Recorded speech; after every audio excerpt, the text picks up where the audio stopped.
আসসালামু আলাইকুম। আমার আজকের রেসিপি বাদাম টানা অথবা পিনাট বার। আমরা কিন্তু ছোটবেলায় এই পিনাট বার অনেকেই অনেকভাবে খেয়েছি। একদম ঘরোয়া পদ্ধতিতে স্বাস্থ্যসম্মত উপায়ে মাত্র ২ টি উপকরণে আমি কিভাবে এই বাদাম টানা অথবা পিনাট বার তৈরি করেছি সেই রেসিপি আপনাদের সাথে শেয়ার করব। বাদাম টানা তৈরি করার জন্যে ১ কাপ পরিমাণ বাদাম একটা ফ্রাই প্যানের মধ্যে দিয়ে চুলার হিটটা মিডিয়ামে করে ৭ থেকে ৮ মিনিটের মতো ভেজে নিব।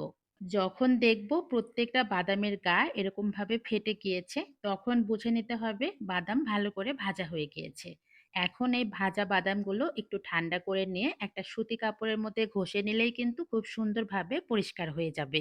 বাদাম ভালো করে ঘষে পরিষ্কার করে নিয়ে ওই ফ্রাই প্যানের মধ্যেই আমি দিয়ে দিচ্ছি গুড়। আমি এখানে ১ কাপ বাদামের জন্য মোটামুটি ১ কাপের মতোই গুড় ব্যবহার করেছি।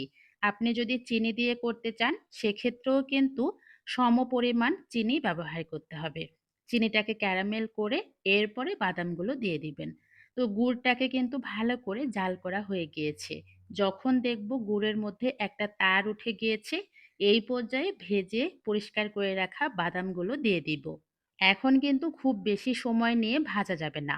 এই মোটামুটি ৪ থেকে ৫ মিনিটের মতো চুলার হিটটা মিডিয়ামে করে বাদামগুলো গুড়ের সাথে ভেজে নিতে হবে।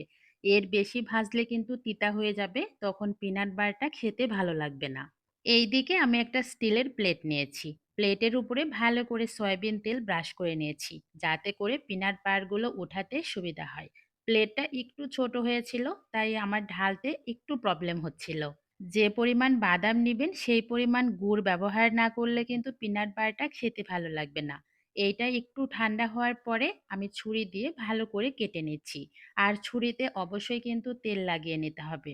এখন আমি ওয়েট করব মোটামুটি ১০ মিনিটের মতো এটাকে ঠান্ডা করার জন্য। আর যখন ঠান্ডা হয়ে যাবে তখন কিন্তু খুব সুন্দরভাবে এগুলো এমনিতেই উঠে আসবে। এরপরে আমি এগুলো একটা প্লেটের মধ্যে উঠিয়ে নিচ্ছি। আপনারা দেখে বলেন তো, এগুলো দেখে কি আপনাদের ছোটবেলার কথা মনে পড়ছে না? এটা আপনাদের বাচ্চাদেরকেও বানিয়ে দিতে পারেন। দেখবেন বাচ্চারা খুব মজা করে খাবে। আর যেহেতু আমি এটা গুড় দিয়ে বানিয়েছি, তাই এটা কিন্তু খুবই স্বাস্থ্যসম্মত। তাই একদিন হলেও এভাবে বাদাম টানা বানিয়ে দেখবেন। আশা করছি আপনাদের কাছে ভালো লাগবে। আমি একটা বাদাম টানা একটু ভেঙে দেখাচ্ছি। এটা কতটা মুচমুচে আর কুড়মুড়ে হয়েছে। আজকে তাহলে চলে যাই। ইনশাআল্লাহ আগামীকাল দেখা হবে নতুন কোনো ভিডিও নিয়ে। আমার ভিডিওটি আপনাদের কাছে কেমন লাগলো অবশ্যই কিন্তু একটা কমেন্টস করে জানাতে ভুলবেন না। কারণ আপনাদের একটা কমেন্টস আমাকে অনেক বেশি উৎসাহ দেয়। আল্লাহ হাফেজ। আসসালামু আলাইকুম।